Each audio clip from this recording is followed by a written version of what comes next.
Welcome to lunchtime. We are day 17. We are almost at the end of VID21. It's hard to believe it has gone so quickly. If this is your first session, welcome. If you are returning, welcome back. It is always great to see so many familiar names in the chat. For people that don't know me, my name is Julia Steele. I'm the creator and host. And today we are joined by the amazing Lynne Cazaly. Lynne, I've known for many years now. When I put the call out for VID19 last year, I think she responded in 3 minutes and was a fantastic advocate of everything I did last year. And when she said that she was free to come back, I almost bit her arm off. But today she's going to talk about, too much information, not enough brain. But if you don't know Lynne, she helps individuals, teams and businesses transition to better ways of thinking and working. She's an international speaker, a multi-award winning author and master facilitator. She's written 6 books, which I think are all on the screen in a minute. And she's also an experienced radio broadcaster, presenter, producer. She's spent more than 10,000 hours on air, so I'm starting to feel what that feels like, Lynne. She has a background in communication, having lectured in undergraduate and postgraduate programs in several of Australia's universities and consulting to different industries and sectors to change and transformation. She helps people think better, make sense of information and handle the realities of workplace overwhelm and information overload with her clever hacks and ingenious processes and tools and methods. She's an experienced board director and chair, an AV geek, loving everything aviation, helicopters and air traffic control. And Lynne, I have to say, I'm a bit into planes as well. Both of my parents were in the Air Force, so I had no other way of getting around when I was a kid, surrounded by planes. Welcome so much. Thanks so much again, Lynne. It's great to have you here. Thank you. Thank you for such a lovely introduction, Julia, and welcome to those joining this session about too much information, not enough brain. I think we've also been experiencing this sort of thing over the last year, trying new stuff, working from home. Zoom fatigue's a thing, you know, that's been well documented already. Back-to-back meetings, all of these things that have been causing us a bit of additional grief over the last year. So today I want to share with you some of the tools, techniques, some of the tips that will help your brain function better when it comes to information. Even, you know, watching a heap of VID21 sessions. If you've been to a few of them, you might have been experiencing some of what they call cognitive overload. What does that look like? You know, what do we do to relieve it? And how do we get more out of this brain? Because apparently we're not even using it as well as we could. I'm no neuroscientist, but I am a communication specialist. So I can share with you today some of the things that certainly help me stop going Argh. Have you gone today already? Have you had too much information coming at you? Or maybe you took a glance at your to-do list and you went, I'm never going to get through that. Argh means this expression of that feeling of it's too much, or of displeasure. I think the dictionary definition says it's our reaction to something that we're not particularly happy about. Could be about frustration. So today I'm particularly looking at how we might respond with too much information or just too much almost stimulation. Too much going on for our brain. Let's see some of the stuff that can make us work better with our brain. I'd love to be able to share something if I can have a screen share enabled. To thank you, Julia, just to share some of the stats on what's going on with the joy of cognitive overload. I've represented for you. Some people say I'm known for my visuals. I just think it looks like a freaking scribble of too much stuff going on in our mind.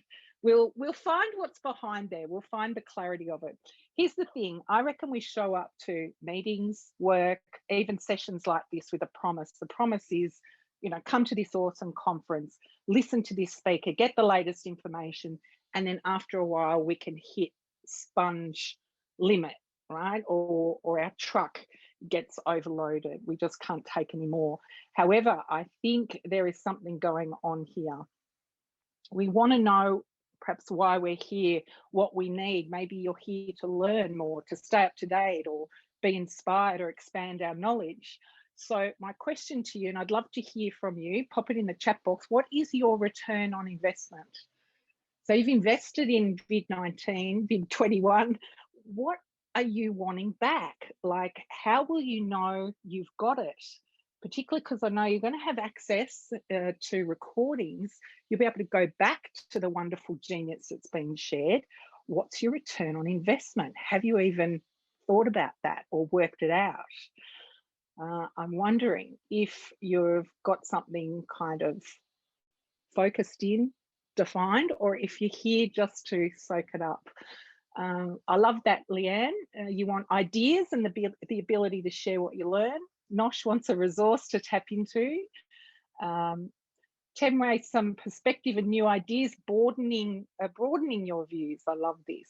And Josie, different ways of working, thinking and being. Boom, and Nosh, a community to share your knowledge. So will you know when you've got that? Will you know when you've got that? This is the thing to think about. I'd like to help you put more in your brain. Lisa, I like this. You want to know how to know what you need to know and what you don't. That sounds like some genius happening right there. Look, I reckon sometimes we say, look, just 1 or 2 takeaways a day and I'll be good. Or if I get a couple of notes from a session, I'm all good. Or a page or 2 of notes. But I think we can do more than this. This disappoints me when people say, look, if I get a takeaway, I'm happy.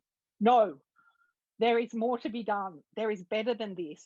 We can achieve so much more, and this is what I want to share with you. Here's how we can do it. In 2020, the Institute for the Future said we're going to need all these epic skills. Could be too much for us to get all at once. And the shitstorm of the last 2 years, no wonder we need them. Look at these 2. Let's zoom in on these. These are 2 I want to cover today and connect to how we can get beyond this Argh feeling.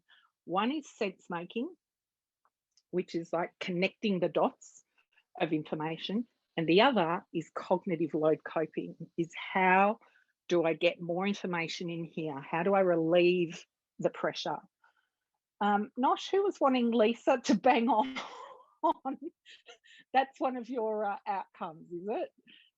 The listening to a great speaker who's got lots to share. Well, I'd like you to plot yourself here. Where are you when you get overloaded? If something's too much for you, have a look here. Are you in this bottom half of the ladder? Have you felt that drowning experience in a bit of panic? It is a drowning experience in real life when people are caught in the rip, in the surf. Are you just in a state of sort of overwhelm? That is, it's too much to deal with. And so what we can tend to do is disengage and maybe reach for our phone or go for something else that makes us feel better. Or where a lot of people spend time, and this is reworking information. We quickly grab screenshots and we'll say, I'll come back to that later. And instead we're kind of squirreling information away and adding up this huge backlog of stuff to rework later. I want to get you up out of this dangerous place where it's all too much and get you up into some clean air, right? Let's get up to the top where it's more about sense. We're able to make sense of what's happening and we're able to then help other people cope. This is good leadership. And then we can lead sense making ourselves. So getting out of this drowning state of being overwhelmed or overloaded and making sense rapidly, making sense quickly. I hope you've got a notepad and pen, have you? Because today we're going to do some sense making. Good on you. Thank you, Josie. Much love to you, to see you here. And Nosh and Leanne and a few other very familiar faces. Great to see you. So yeah, make sure you've got that notepad and pen. If you've written something down already, I give you 5 stars. You are superachiever, your brain is already feeling better because you're doing this thing. It's called externalizing. So anytime you can externalize information out of your brain onto something else, you'll reduce the feeling of Argh. Now, if you're just sitting here and you're going, look, I'm just going to soak this up, watch out, because you're filling up, and the soaking strategy is not a good one. Right? It's not a good one. We've got to kind of empty out the sponge as we go. Who's already felt this today in a meeting or at work where you've been overwhelmed, that kind of drowning feeling with information? Just pop it in the chat box so I know who's already felt this today, this experience of sort of drowning in information, the Argh of being in overload or having to go back and work with information. This takes a lot of energy, right? Going back over stuff. I'll look at it later, I'll check it out at the end of the day.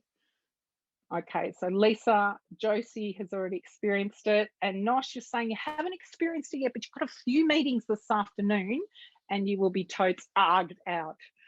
You will. But you won't. Once I'm finished with you here today, you won't. You will have some very cool techniques to not be arghed. It sounds like a verb. And so this is where we find ourselves in this reworking space, and I don't want us to do that. Yes, I will give you the techniques. Stand by, here they come. The first is knowing what actually overloads or overwhelms us. And some people get overloaded by, this is me, I get just overloaded by emotion. It could be something exciting, like someone's had a baby, or it could be not feeling so well, or it could be feeling a bit blue, or it could be nervousness. So sometimes emotion hits us and overwhelms us. But in a more practical sense, sometimes what makes us go Argh is the physical workload. So have a look at your to-do list or your Kanban board if you're a great visual manager of your work. And it's often that sheer workload that we go, now this is overloading me, this is overwhelming me. And thirdly, information. So I want to work a bit on the information side today, because when we can handle information, our emotions are easily managed, more easily managed. And I reckon that means our workload is going to be more easily managed. So something I'd love you to do, if you've already been to a couple of VID sessions, I'd love you to find some notes from one of those other sessions, because we're going to need them today. Yes, we're going to do a bit of reworking on them so that they're better for your brain and they serve as a really good, I guess, practical activity or a practical source.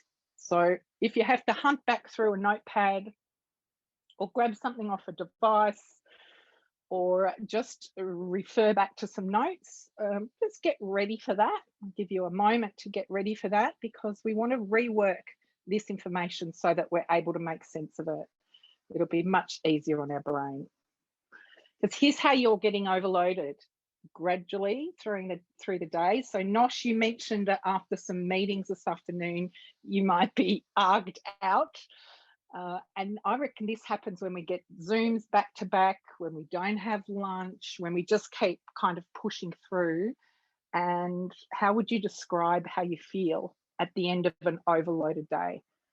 Pop in the chat box for me. How would you describe it? The end of a day, you're overloaded, you're exhausted. What sort of label would you give this? Because notice it, this is an example of getting overloaded with information and probably workload throughout the day. Spent, like that. I'm spent, like I got nothing left. Thanks. Thank you, Julia. And shit house, that's a good one, Josie. That's a great description. Just, you know how I feel shit house. Yeah, good description. Leanne is reaching for the bottle of wine. Is that right? This is a classic symptom of saying, I just need to pacify this feeling, or I need to dilute it perhaps. And Temo is saying, I'm not fully present. This is such a key example. If you're a bit distracted, it's a good sign you might be overwhelmed. And yes, Lisa, being overwhelmed and underachieved or unachieved. Yes. Oh my God. So then that probably makes us feel more shit house. But beware, because not just a full day can make us overwhelmed. We can also get overwhelmed rapidly during one session. So I was in a workshop yesterday on the receiving end of a presentation. It was too much. It was like spreadsheet after spreadsheet. They were familiar with the information, but I wasn't.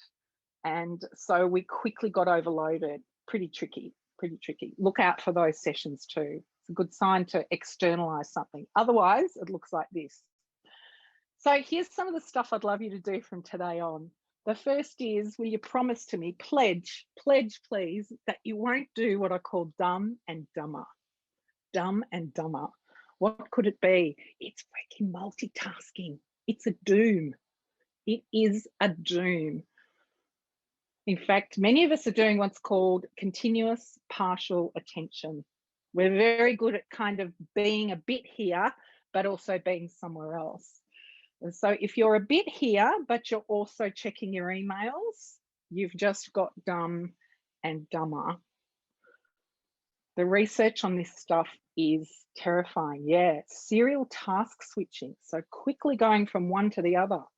Sometimes we last no longer than 3 to 5 minutes. So our taking in of information is impacted. Not productive. Yeah, it's a bit of adult ADHD.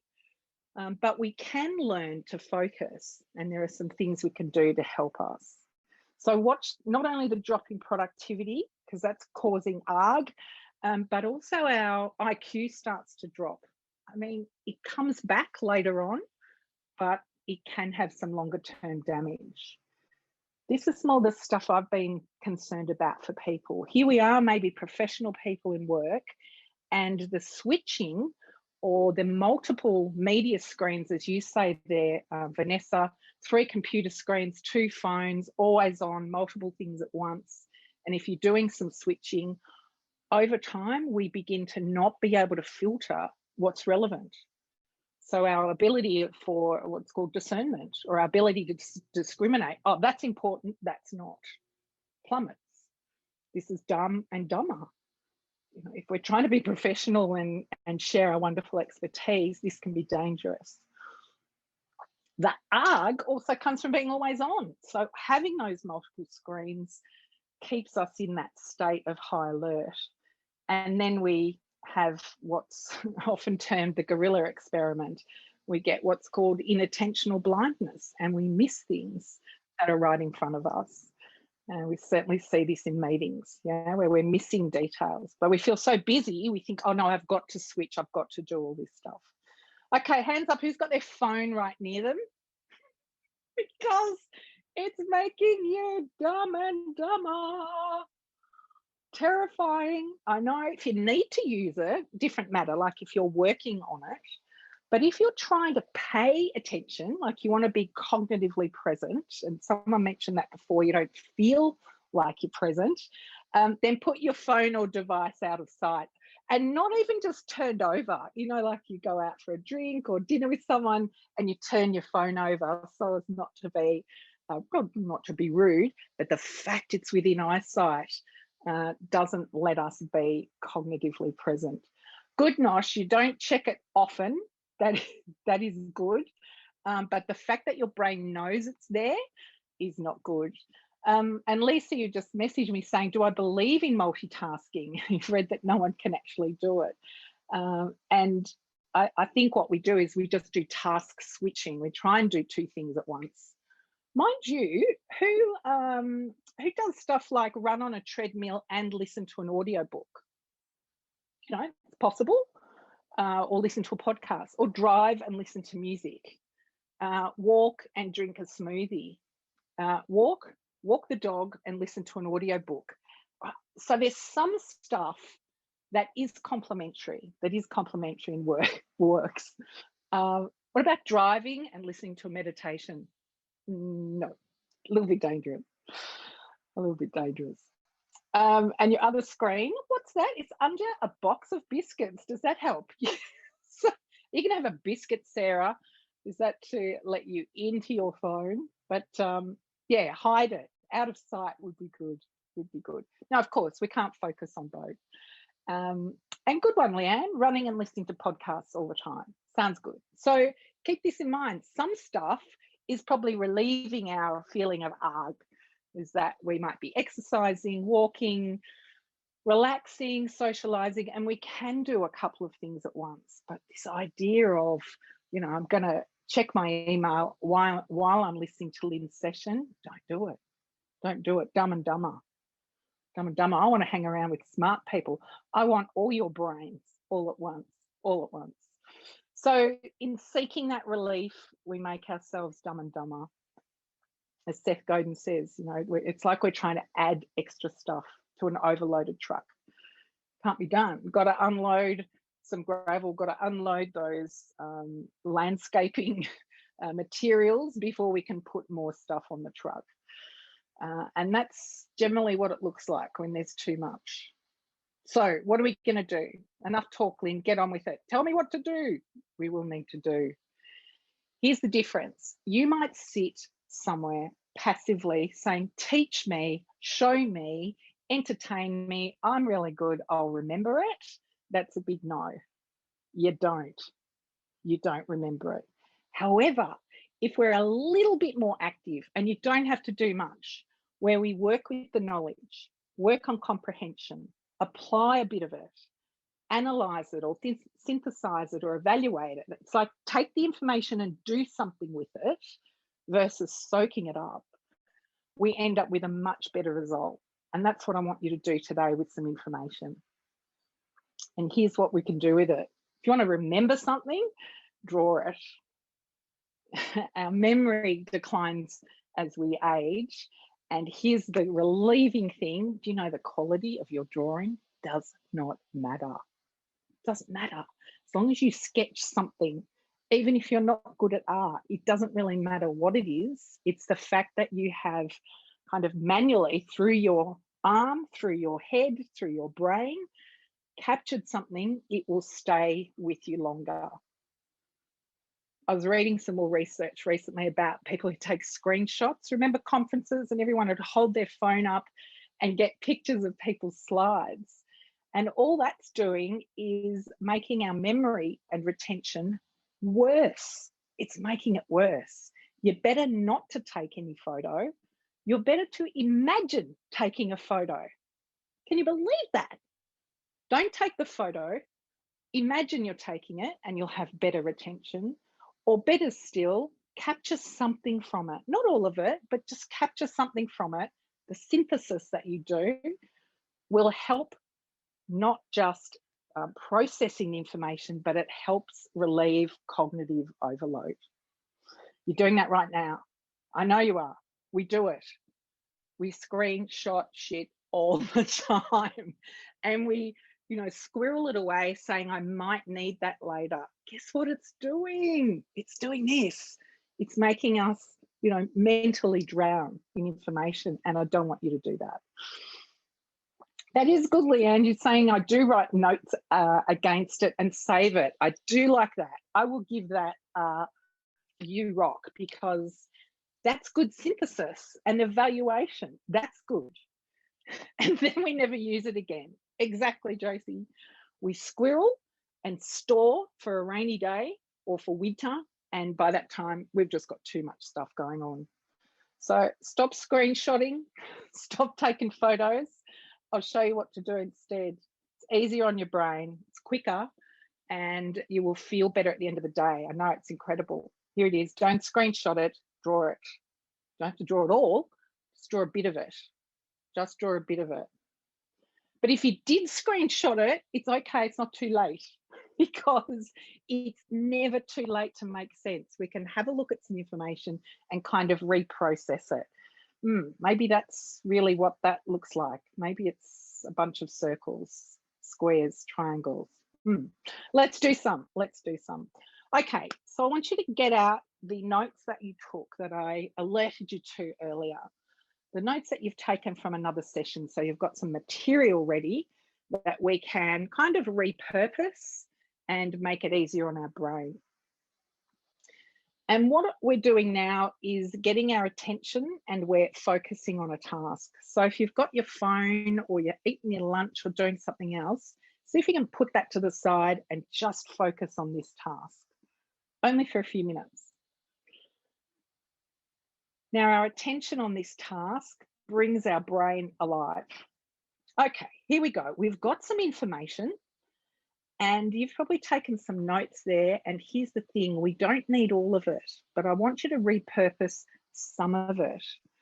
So maybe have a look through. Perhaps there's some stuff you could circle there. Maybe there's a few points that really stood out, you know, the in a nutshell, or the nugget, or the big takeaway, or 3 key points.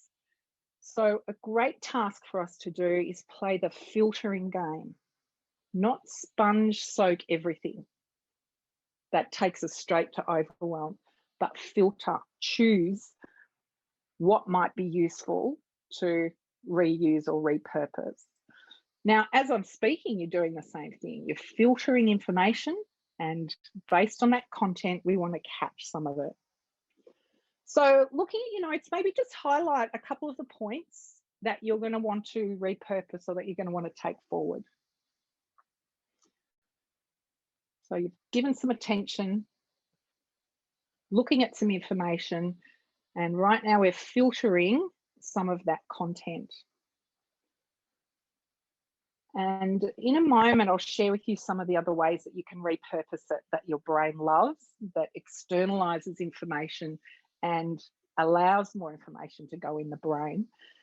But once you've kind of looked at those notes, then the pressure that I've just been putting you under, it's time to release the pressure. Ooh, put your pen down, look away, stand up, move your body, do a 360, have a sip of water. Do something that changes that focus of where your attention's being. So one of the biggest issues for cognitive load is we focus, you know, the back-to-back meetings, and there's no release of the pressure. And so the pressure builds and builds and builds during the day. So you've got some notes or key points highlighted there. What are we going to do with them?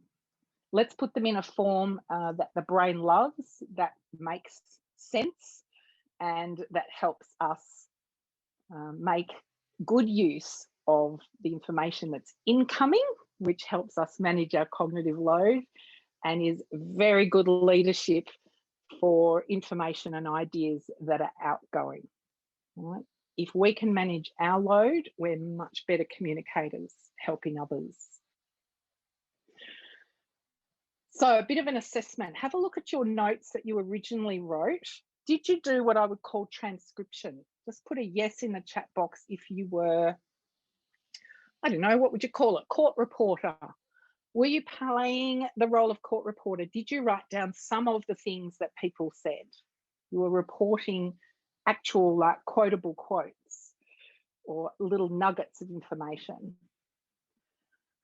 So this is okay, but it doesn't actually help us with our synthesis and learning.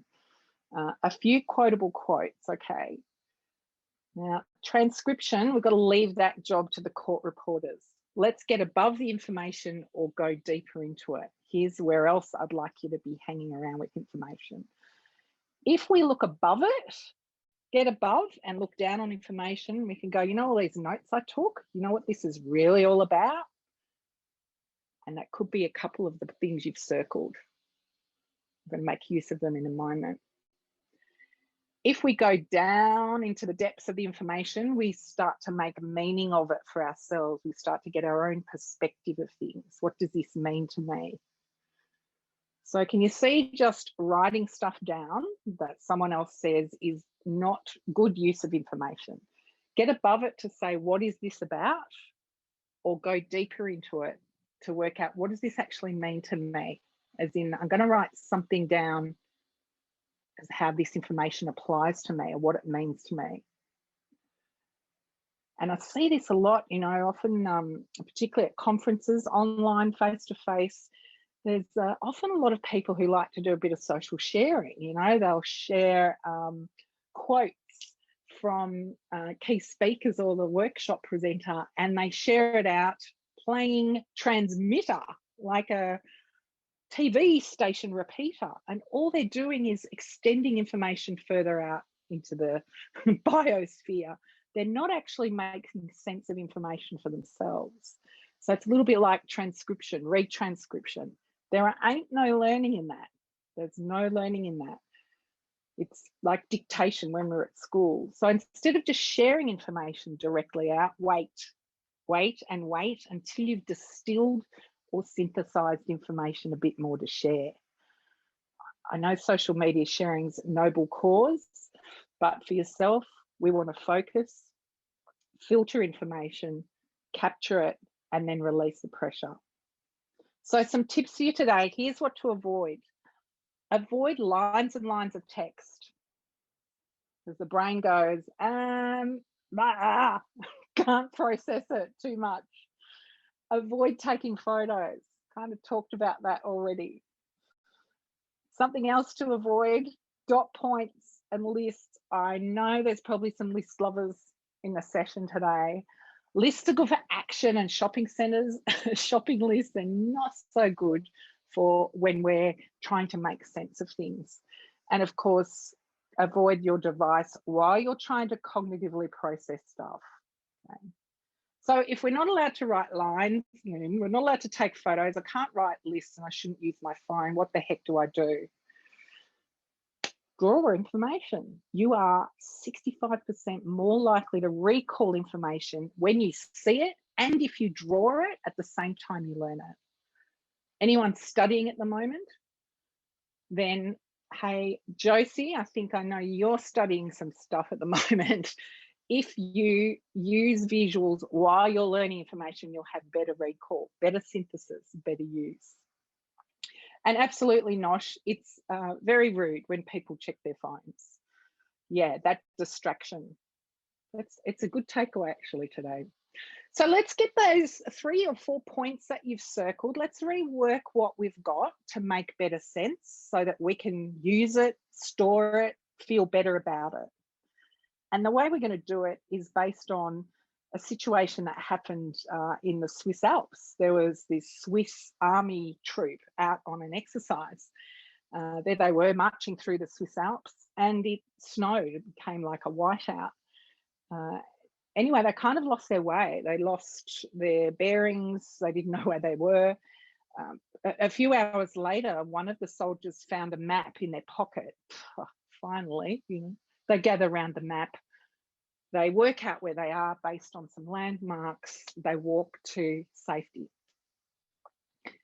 Turns out the map was for the French Pyrenees mountain range, not for the Swiss Alps where they were. How does that happen? Like, why? Share for me in the chat box, why did a team of people who are lost get found or find their own way out of a situation using the wrong information? So they had the wrong map, but they were still able to get to safety. Pop your thought in the chat box. Why did that happen? What's your observation or learning or evaluation of that situation? Leanne says it was because they could visualize. Exactly. Julia says it gave them something to focus on. Yes. Any of you leading teams of change who don't know where they are at the moment, make sure they've got something to focus on. Vanessa says they stopped, looked and planned an approach out. Yes. Big yes for this. Lisa, they still use the same concepts. And Temere, they shared trust and shared a plan. And as you say, Sarah, some pressure relief from having a tool, right? It wasn't just all this interpersonal communication. They got what's called a third point of contact, a third point of communication. So they're able to focus on that and not kind of bicker or debate amongst each other. These are great lessons, why problem solving works using visuals, but also this idea of externalizing the problem onto something else. Let's externalize some for ourselves. This idea of the map is genius. And Carl Week, he's the kind of guru of sense making. He says any old map will do. So like that research earlier about any kind of quality of drawing we'll do, it just relieves the pressure. We don't have to be artists. The thing is, externalize something, anything. And I think we're great or increasing lovers of maps. They're on our devices. We know how to use them. We look for where our Uber delivery is. Why is he going that way? And I think we're more perhaps familiar with maps. So let's have a look at your ideas that you've captured there. What do you think the general shape of the idea is? Is it a real circular thing? Is it a bit boxy, or is it a little bit more triangular?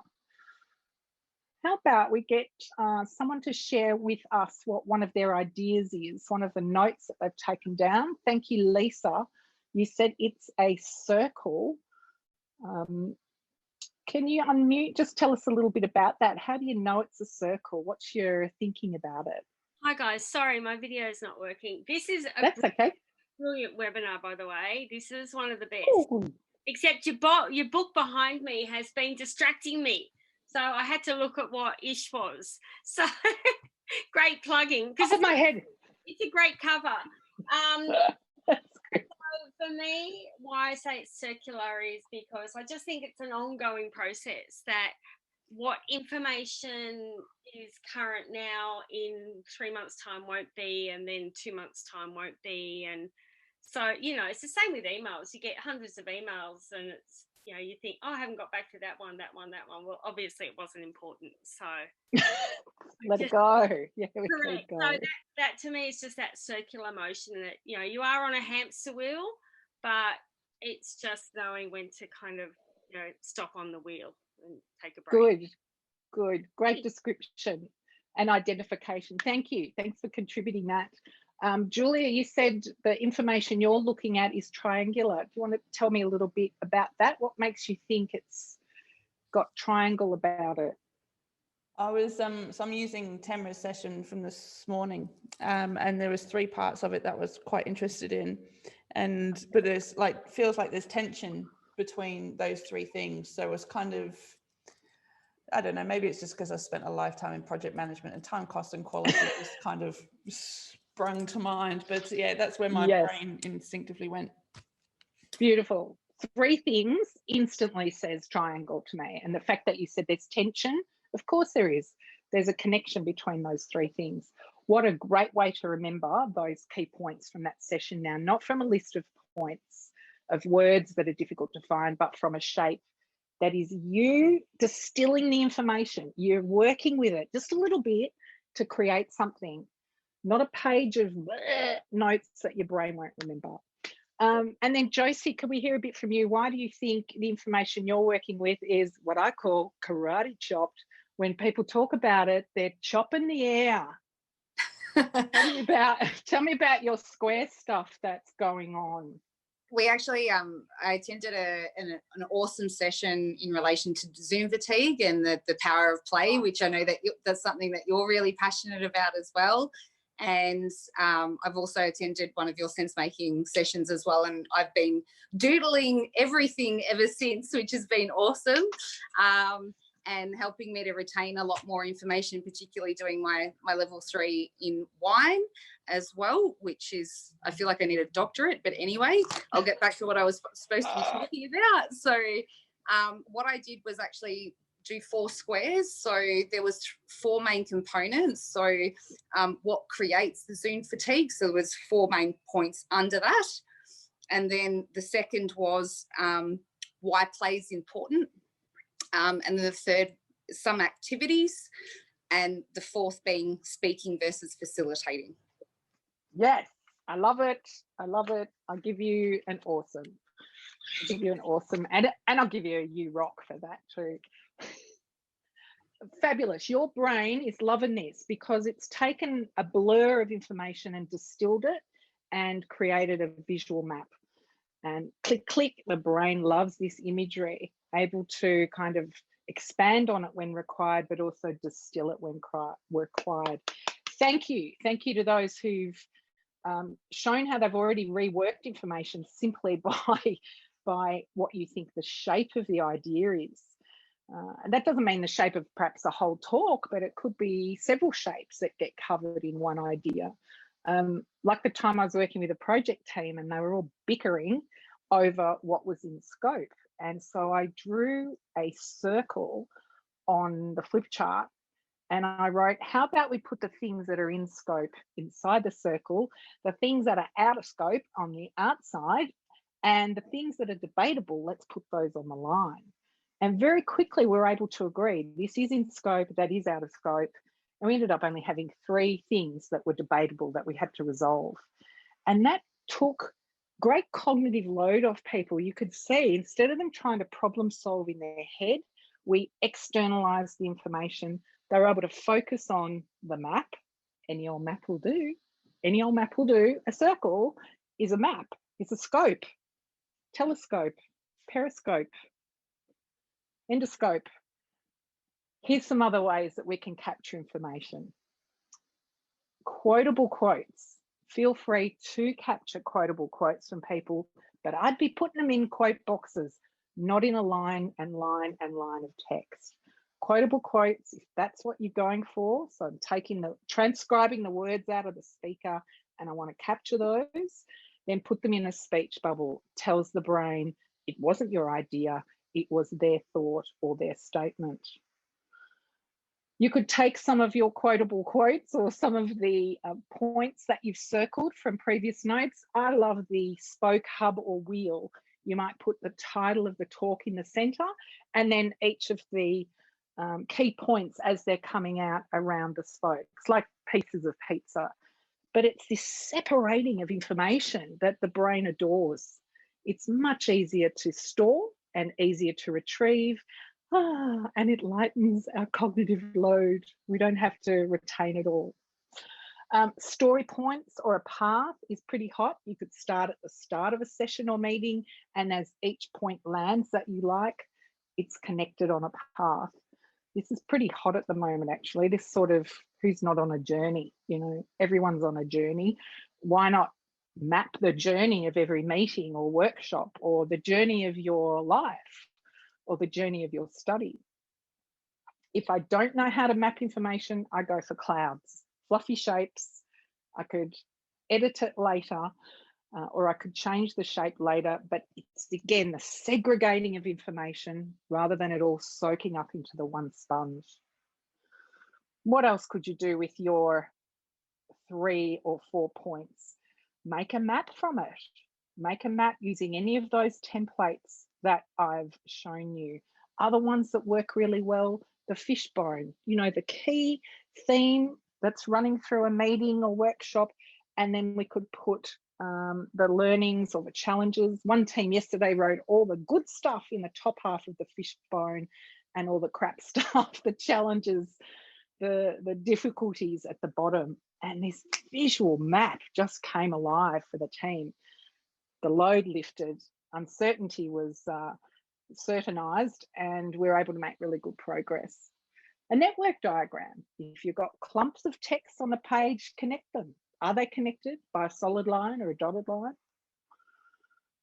Or if in doubt, organic, just give some breathing space. Maybe put the title or the main word in the center and then scatter some information around the outside. It's a bit of make it up as you go along. You don't have to have it all planned out before you start. And I think one of the best ones, thank you, Temre, for coming, is the storyboard. And, you know, the not entertainment industry, the design industry and the advertising industry live for storyboards. The film industry does. They're forever communicating stuff that's not yet here, but they're able to, you know, engage and inspire people by externalizing ideas into a storyboard. I love a storyboard for telling. It doesn't have to be hugely creative. You could have key points in the storyboard boxes, but it's like each cell gets a bit of content. So your task, if you choose to accept it, is to take those few points you've circled from another session and put it in another form. So if you think it's sort of circular, maybe put in a circle thing. Is it more boxy and square, like Josie said, she put it more in 4 squares. Maybe it's a line like the fishbone diagram. The thing is, take all those words and create an image, and it doesn't matter what image, doesn't matter what map. It's easier on the brain, it's easier on retention, and it's actually better for engagement with other people. Has anybody done that already? Is anyone a super achiever and got a little bit of a map happening that they could share to show up to your camera? Any old map will do. We have permission to create anything at all. Hey, Josie, let's pin you and see what you've got going on here. Where is she? Keep holding it. Oh, wow. You super achiever with your color. So all about the beautiful Loire Valley in France. Tell us a little bit about this map you've created. Okay, so Yeah. this is, sorry guys, I'm doing my level 3 in wine at the moment, and a part of that you need to understand the different parts in the world where wine's grown, the different grape varieties, the climate, the different what they call terroir, and this was just a really good way for me to actually remember the different regions from, this is the Loire Valley in France, and the different grape varietals that are grown there. Beautiful. Give a round of applause.